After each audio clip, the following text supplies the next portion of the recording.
Greetings, Rabbi Scott here with your weekly video sermon for Parshat Behaalotecha. I want to start by quoting something my father told me about a colleague of his who, towards the latter part of his career, was getting lazy. And how do you know he was getting lazy? Because invariably his congregants knew that every single Shabbat morning his sermon would be about whatever was on the front page of the New York Times that morning, Saturday morning. That would be the topic of his sermon. So you know he's telegraphing to everyone that he did not prepare before that very morning. He'd say, read an interesting thing in the paper this morning, and then that was his Dvar Torah. He'd somehow connected to the Parsha. My father said he could get away with it because he was actually pretty good. He could spin this two ways, right? Is he getting lazy, or is he so good that he doesn't even need to prepare? His walk to shul was 10 minutes, and that's when he would construct what he was going to say.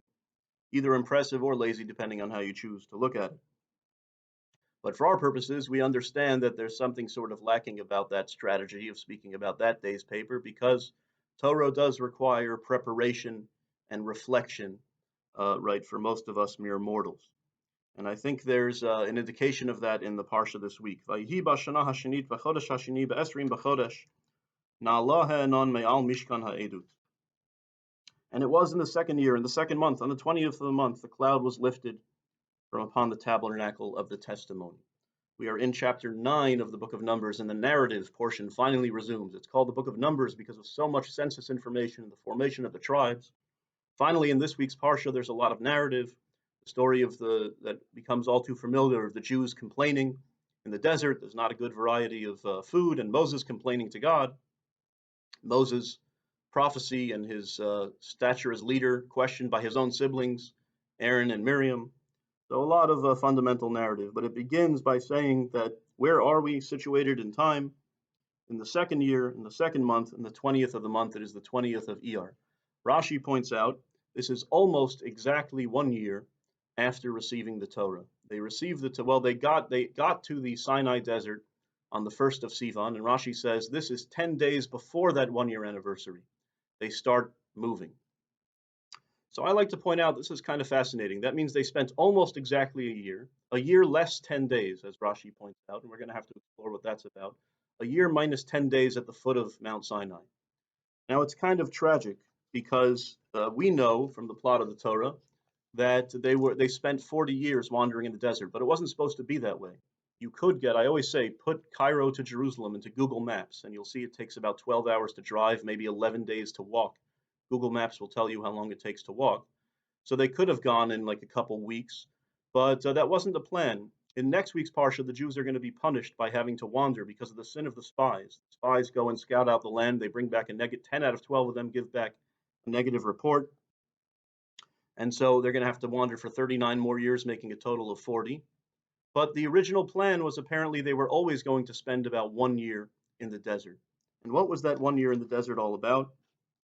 I describe it as a 1 year symposium on the study of the Torah. That's what our Parsha indicates. They spent almost exactly a year at the foot of Mount Sinai studying the Torah that they had just received. Kind of a beautiful scene. So we don't always think of this, but all the things that happened during that year, like the building of the Mishkan, the putting up of the first tabernacle, happened with Mount Sinai still right there in the background. They hadn't moved. God said, stay here for 11 and a half months and just sit and build your temple and study Torah, all with Mount Sinai in the backdrop. Kind of a beautiful scene. But a year minus 10 days, what is that all about? And I think that's deliberate. There was a year-long symposium of studying the Torah, which they had just received. But what does 10 represent? 10 is sort of a basic unit. We work in base 10. We have 10 fingers, 10 commandments, so on and so forth. I think this is deliberate, and I haven't seen anywhere else. But God is deliberately saying, spend almost a year studying the Torah. The Torah does require reflection and sitting and studying. But in the end of the day, Jews believe that the Torah has to be put into action. And God specifically cuts it short and says, don't spend an entire year sitting and studying. 10 days before the year is over, get up and start moving and put the Torah that you've been studying into action, into your life. I've been teaching Pirkei Avot, Ethics of the Fathers, and the rabbis constantly say that it is Maaseh that is more important than Midrash. The Torah is meant to be put into action into our lives. And as much as rabbis love to sit and deliberate on the one hand, on the other hand, in the end of the day, we are a religion of ritual, a religion of action, a religion of habituation. And I think that that is also evident in the beautiful poem, two verses, which the rabbis say almost sort of forms a book unto itself. Vayehi bin Soharon, Vayomer Moshe, Kuma Hashem, Liyafutzu Evecha, V'yanusu Misanecha Mipanecha. We say this when we are at shul, when we take out the Torah every week. Vayehi bin Soharon, Vayomer Moshe. I always joke, there's a beautiful, nice Western Germanic tune. Imagine if we sang what it means in English, how crazy and militant we would sound. Look at this. And when the ark would journey, Moses would say, Arise, O Hashem, and let your enemies be scattered. Let those who hate you flee before you. People would run out of shul thinking, who are these crazy militant Jews? It's a pretty intense statement. Let your foes be scattered. Those who hate you flee from before you. What is this referring to? The Ark of the Covenant was the ultimate weapon. It was seen as God's throne in the world. In the book of Joshua, Joshua carries the ark before him and it shoots fire and lightning at the enemy. The great Steven Spielberg movie, Raiders of the Lost Ark, they mention that the Nazis are looking for the ark because they want it for their army. The Bible speaks of the ark leveling mountains, Indiana Jones is told. The army that carries the ark before it is invincible. Very ominous moment, powerful moment in that movie. So the Ark of the Covenant, which contains the Torah, has this militant element to it. It goes to war for us. And when we lift it up, we say, Rise up, O God, and scatter your enemies before you. How are we to understand when we sing that in shul nowadays? The Torah, this Torah scroll, takes the place of the Ark. We're putting it back in the Ark, and we close the curtain. By Yibin Sarah, our own, we take the Ark out. And we're taking the Torah scroll around for people to kiss it, and we say, Scatter your enemies before you. That means if there's a wicked person in the congregation, when they come to kiss the Torah, maybe they should be struck by lightning and drop dead. Is that what we're wishing? I think you could sort of update this verse and make it, because the Torah is relevant for all time, and make it relevant for all time. I think what we're saying when we take out the Torah scroll is, this is not just some archaic scroll that we come to shul and read and rattle off and no one understands what it's saying and then we go and have kiddush. This Torah is meant to be put into action, revolutionary action. Let the words of this Torah scatter your enemies before you. And the enemies, now it doesn't have to mean with violence nowadays. It means may the truth of the Torah inspire us to action that defeats the enemies of the truths, the moral truths that are found in the Torah. Whoever those enemies might be, criminals, terrorists, anarchists, whatever, however you want to put it, there are still enemies of the objective ethical monotheism that is found in the Torah. And we have that very serious statement when we take it out. Let your enemies be scattered before this intense and objective moral truth. May it devastate and level them in its own way.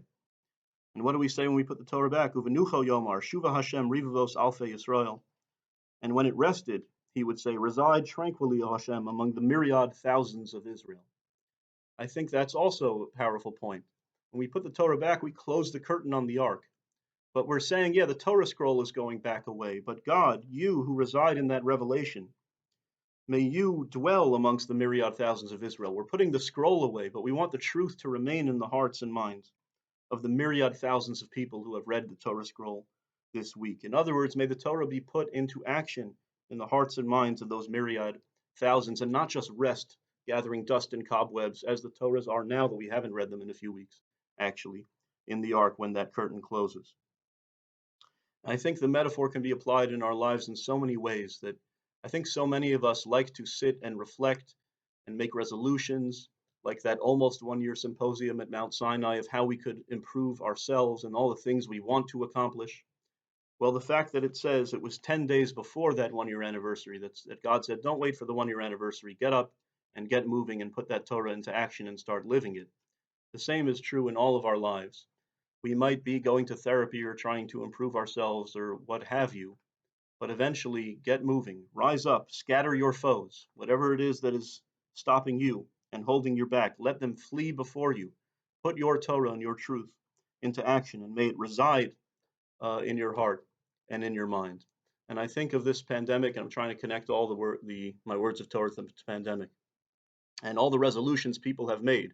Now that I'm home more often, and the restrictions are being lifted in many places, not everyone's home, but I think life has not returned to normal.